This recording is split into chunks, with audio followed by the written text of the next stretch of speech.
जाइब तलाक दे के फेरू नहीं आईबे।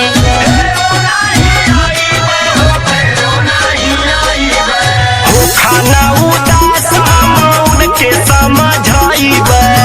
जाइब तलाक दे के फेरू नहीं आईबे। नाई रहे साड़ी हमर भाई के लसरल से झोटवा उखाड़ के बेला नवा से मारल से